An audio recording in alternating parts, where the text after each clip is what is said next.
എന്ത് പറയുന്നു ഇങ്ങനെ ആലോചിക്കായിരുന്നു സുഹൃത്തുക്കളെ. അപ്പോഴാണ് നമ്മുടെ മുമ്പിൽ സാധനം വരുന്നത്. എംഎൽഎക്കെതിരെ പരാതി നൽകിയ അതിജീവിതയെ അപമാനിച്ച കേസിൽ രാഹുൽ ഈശ്വർ കസ്റ്റഡിയിൽ. അരുൺ സോളമൻ നമുക്കൊപ്പം. അരുൺ സോളമൻ സുഹൃത്തുക്കളെ, അരുൺ സോളമനൊക്കെ പറയുന്നതിന് മുമ്പ് നമുക്ക് കാര്യം പറഞ്ഞു വിചാരിക്കുന്നു. രാഹുൽ ഈശ്വറാണ് അറസ്റ്റ് ആയിട്ടുള്ളത്. ഇയാള് ഏകദേശം അവിടെയല്ല ഇവിടെയല്ല ഏകദേശം നടുപാത പിന്തുടരുകയും ആണുങ്ങൾക്ക് വേണ്ടി വളരെ ശക്തമായിട്ട് പോരാടുകയും ചെയ്യുന്ന ഒരാളാണ്. അതുകൊണ്ട് ഈ മനുഷ്യൻ ചെറുതായിട്ടൊക്കെ ഇഷ്ടമാണ്. പക്ഷേ ഇയാൾക്ക് ഇടയ്ക്ക് മഹാ അബദ്ധങ്ങളൊക്കെ സംഭവിക്കും. എപ്പോഴും ഗൂഗിളിന്റെ പിന്നാലെ പോയിട്ട് കാര്യങ്ങളൊക്കെ വിശദീകരിക്കാൻ ശ്രമിക്കുന്ന ഒരാളാണ് ഈ രാഹുൽ ഈശ്വർ എന്ന് പറയുന്നത്. എന്തായാലും ഇയാളൊരു വലിയ ഇഷ്യൂ എന്ന് വെച്ച് കഴിഞ്ഞാൽ അതിജീവിതയെ അവരുടെ പേരെടുത്ത് പറയുകയും നാട്ടുകാർക്ക് മുഴുവൻ പൊങ്കാലയിടാനോ അല്ലെങ്കിൽ നാട്ടുകാർക്ക് ആക്രമിക്കാൻ തക്കം പാത്തു നിൽക്കുന്ന ആ ചെന്നായ്ക്കളുടെ മുമ്പിലേക്ക് ആ ഒരു സ്ത്രീയുടെ പേര് ഇദ്ദേഹം പറഞ്ഞു എന്നതാണ്. അതും തൻ്റെ യൂട്യൂബ് ചാനലിന്റെ വീഡിയോയിലൂടെ നിരന്തരം ഈ രാഹുൽ ഈശ്വറിനെ നമ്മുടെ രാഹുൽ മാങ്കൂട്ടത്തിലിനെ സപ്പോർട്ട് ചെയ്യുകയും അവന് വേണ്ടി പ്രവർത്തിക്കുകയും അവൻ കുറ്റം ചെയ്തിട്ടില്ല, ഇത് എത്ര കാലം കഴിഞ്ഞിട്ടാണ് ഈ കേസ് കൊടുക്കുന്നത്, അപ്പോൾ അവർക്ക് കേസ് കൊടുക്കാൻ അവർക്ക് എന്താ കഴിഞ്ഞില്ലേ എന്ന രീതിയിലൊക്കെ വർത്തമാനങ്ങൾ നിരന്തരം പറയുന്ന ഒരുത്തരാണ്. എന്തായാലും അറസ്റ്റ് നടന്നിരിക്കുന്നു എന്നതാണ് ഇപ്പോൾ സന്തോഷകരമായ വിവരം. യൂട്യൂബ് ചാനലിലൂടെ വീഡിയോസ് ചെയ്ത് ഈ അതിജീവിത വിവാഹിതയാണ് തുടങ്ങി പലതരം പരാമർശങ്ങളാണ് രാഹുൽ ഈശ്വർ തുടർച്ചയായി നടത്തിക്കൊണ്ടിരുന്നത്. അതിലാണോ ഇപ്പോൾ കേസായിരിക്കുന്നത്, കസ്റ്റഡിയിലെടുത്തിരിക്കുന്നത്? ആ വിഷയത്തിൽ തന്നെയാണ് ഇപ്പോൾ സൈബർ പോലീസ് ഇപ്പോൾ കേസെടുത്ത് ഇപ്പോൾ അദ്ദേഹത്തെ. സുഹൃത്തുക്കളെ, അപ്പൊ സംഗതി കാര്യം വളരെ വ്യക്തമായിരിക്കും. രാഹുൽ ഈശ്വറിനെ ഇയാളൊരു പ്രത്യേക പരിപാടി വെച്ച് കഴിഞ്ഞാൽ ഒരു PR വർക്ക് നടത്തുക, അതും രാഹുൽ മാങ്കൂട്ടത്തിന് വേണ്ടിയിട്ട്. എങ്ങനെയാണ് രാഹുൽ മാങ്കൂട്ടത്തിൽ എതിരെ കേസ് കൊടുത്തിട്ടുള്ള ഒരു പെൺകുട്ടിയില്ലേ, അതൊരു വിവാഹിതയാണെന്നും അതുകൊണ്ട് തന്നെ സ്വാഭാവികമായിട്ടും വിവാഹിതയായതുകൊണ്ട് അവരുടെ ഭർത്താവിൽ നിന്നായിരിക്കും ആ ഒരു ഗർഭം ധരിച്ചിട്ടുണ്ടായിരിക്കുകയെന്നും ഇത് ഈ ഒരു ഇലക്ഷൻ സമയത്തുള്ള സ്റ്റണ്ട് മാത്രമാണെന്നും ഇങ്ങനെ പുറത്തേക്ക് വരാതെ സ്വന്തം മുഖം കാണിക്കാതെ ഇവരൊക്കെ ഇങ്ങനെ വെറുതെ നമ്മുടെ രാഷ്ട്രീയ ഭാവിയുള്ള രാഹുൽ മാങ്കൂട്ടത്തിൽ പോലുള്ള ചെറുപ്പക്കാരെ തകർക്കാൻ ശ്രമിക്കുകയാണെന്നൊക്കെ ആയിരുന്നു ഈ ഒരു ചെങ്ങാതി ഇത്ര കാലമായിട്ട് പറഞ്ഞുകൊണ്ടിരുന്നത്. അതിനൊക്കെ വേണ്ട രീതിയിലുള്ള ഉത്തരം കിട്ടിയെന്നുള്ളതാണ്.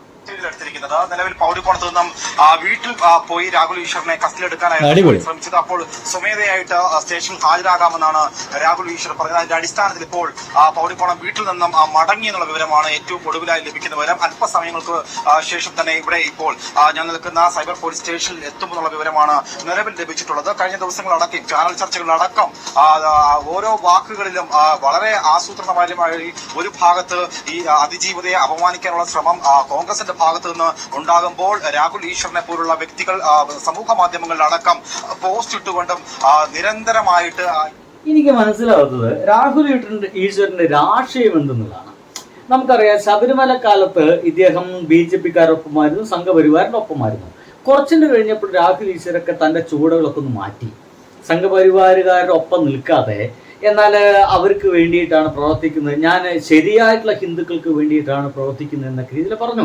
RSSകാർ ശരിയായ ഹിന്ദുക്കളല്ല, അല്ലെങ്കിൽ BJP-ക്കാർ ശരിയായിട്ടുള്ള ഹിന്ദുക്കൾക്ക് വേണ്ടി പ്രവർത്തിക്കുന്ന ഒരു പാർട്ടിയേ അല്ല, എനിക്ക് നല്ല വിയോജിപ്പുകളുണ്ട് എന്ന രീതിയിലായിരുന്നു രാഹുൽ ഈശ്വർ എന്ന് സംസാരിച്ചിരുന്നത്.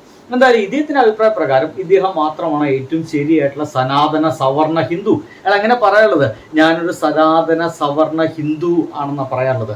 ആ സനാതന സവർണ ആ ഒരു മേധാവിത്വമില്ലേ, ഏറ്റവും ആ ഒരു ശ്രേണി, ഈ അടുത്ത് ശ്രീലക്ഷ്മി എന്ന് പറയുന്ന ഒരു നടി, ഒരു പെൺകുട്ടിയോടൊക്കെ കേസൊക്കെ കൊടുത്തൊരു വിഷയമില്ലേ, അതിൽ ശക്തമായിട്ട് വിശ്വസിക്കുന്ന ഒരാളാണ്.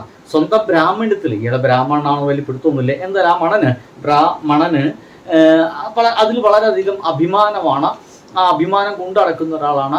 അങ്ങനത്തെ ഒരു സനാതന സവർണ ഹിന്ദു ആയതിനാൽ തനിക്ക് ഇതിനൊക്കെ എതിർക്കാൻ സംസാരിക്കാൻ തനിക്ക് കഴിയും, അല്ലെങ്കിൽ അങ്ങനെ എതിർക്കപ്പെടേണ്ടതാണെന്നൊക്കെ വിശ്വസിക്കുന്ന ഒരു പാവം മനുഷ്യനാണ്. പലപ്പോഴും ചില ആളുകളൊക്കെ പറയുന്നത് ഇടയ്ക്കൊരു സോഷ്യൽ മീഡിയ വിഡ്ഢിതയായിട്ടൊക്കെ ഇയാൾ മാറിപ്പോകാറുണ്ട്. അപമാനിക്കുന്ന ശ്രമമുണ്ടായി, പോസ്റ്റുകളിൽ സഹിതം അത് നിലവിലുണ്ടായ സാഹചര്യത്തിലാണ് ഇപ്പോൾ സൈബർ പോലീസ് ഈ വിഷയത്തിൽ ഇപ്പോൾ കേസെടുത്തിരിക്കുന്നത്. സുഹൃത്തുക്കളെ, നമ്മൾ മനസ്സിലാക്കേണ്ടത് ഇയാൾ അപ്പോൾ ഈ നിരന്തരമായിട്ടും രാഹുൽ ഈശ്വറിന് വേണ്ടി പ്രവർത്തിക്കുകയായിരുന്നു. ഒന്നെങ്കിൽ രാഹുൽ ഈശ്വറിന്റെ PR ആയിരുന്നു, അല്ലെങ്കിൽ കോൺഗ്രസ്സുകാരുടെ PR ആയിരുന്നു, അങ്ങനെയൊക്കെ പറയേണ്ടി വരും. ഇയാൾ ആർക്ക് വേണമെങ്കിൽ ചിലപ്പോൾ PR പണിയൊക്കെ എടുത്തെന്നൊക്കെ വരും. കാരണം ഇയാളെ സംസാരം കേട്ടാൽ അങ്ങനെ. പട്ടങ്ങാട് സവാദ് എന്ന് പറയുന്ന ഒരു പെണ്ണുപിടിയെ പിടിച്ചിരുന്ന സമയത്ത് ആണുങ്ങളെ സംരക്ഷിക്കാൻ വേണ്ടിയിട്ടുള്ള ഒരു സംഘടന ഉണ്ടല്ലോ, അവരുടെ തലപ്പത്തുള്ള ഏതൊരു ചങ്ങാതിയുമായിട്ടൊക്കെ ഒന്നു ചേർന്ന് പത്രസമ്മേളനം നടത്തുകയും ആണുങ്ങൾക്ക് വേണ്ടിയിട്ട് ശക്തമായി പുറത്തിറങ്ങി ചെയ്തിട്ടുള്ളതാണ്. ശരിയാണ്, ആണുങ്ങൾ പലപ്പോഴും നമ്മുടെ സമൂഹത്തിൽ അതിഭീകരമായിട്ട് സ്ത്രീകളാൽ ആക്രമണത്തിന് ഇരയാവുന്നുണ്ടെന്നുള്ള കാര്യത്തിൽ സംശയമൊന്നുമില്ല. പക്ഷെ ഇദ്ദേഹം പറയുന്ന പല സംഗതികളും അരാഷ്ട്രീയപരമായിട്ടുള്ള ചില സംഗതികളാണ് ഈ ചെങ്ങാതികൾ ഉരുത്തിരിഞ്ഞ് പറയാം. എന്തൊക്കെയായാലും ഇപ്പോഴത്തെ അവസാനം ഈ രാഹുൽ ഈശ്വരനെ സംരക്ഷിക്കാൻ വേണ്ടിയിട്ടാണ് ഈ പരിപാടികളൊക്കെ ചെയ്തത്.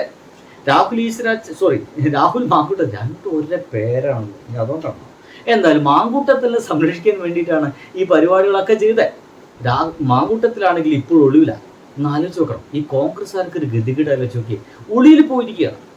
ഈ ചെങ്ങാതി എങ്ങാൻ തന്നാൽ പീഡിപ്പിക്കപ്പെട്ട ആ ഒരു പെൺകുട്ടിയെ താൻ വിവാഹം കഴിക്കാം, ഞാൻ റെഡിയാണ്, ഞാൻ അവരെ വിവാഹം കഴിച്ചോളാം എന്നങ്ങാ അയാൾ പറയുകയാണെങ്കിൽ എന്തൊരു ഗംഭീരമായന് എന്നുള്ളതാണ്, എന്തൊരു സൂപ്പറായന്. പക്ഷേ അതല്ല ഉണ്ടായത്. ആ പെൺകുട്ടി അതിഭീകരമായിട്ട് പീഡിപ്പിക്കുന്നു. ഇയാൾക്ക് രാഷ്ട്രീയത്തിലുള്ള ഉയർച്ചയാണ്.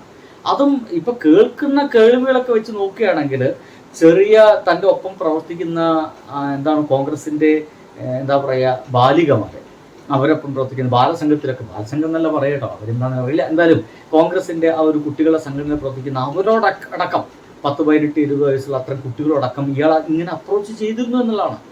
എന്തിന് അത് മുതൽ 55, 60 വയസ്സുള്ള ആൾക്കാരടക്കം ഇയാൾ ഇത്തരം ലൈംഗിക ആവശ്യവുമായിട്ട് ഇയാൾ അപ്രോച്ച് ചെയ്തിരുന്നു എന്നാണ് ഇപ്പോൾ കിട്ടുന്ന നമ്മുടെ സോഷ്യൽ മീഡിയയിലും മറ്റൊക്കെ പറയുന്ന വർത്തമാനങ്ങൾ. നമ്മുടെ ഈ വേലിക്ക വർത്തമാനം എന്നൊക്കെ പറയില്ലേ, അങ്ങനത്തെ വേലിക്ക വർത്തമാനത്തിൽ കേൾക്കുന്ന വർത്തമാനങ്ങളാണ്. ഒന്ന് ആലോചിച്ച് നോക്കി, എന്തൊരു ദുരന്താവസ്ഥയാണ്. എന്നിട്ടും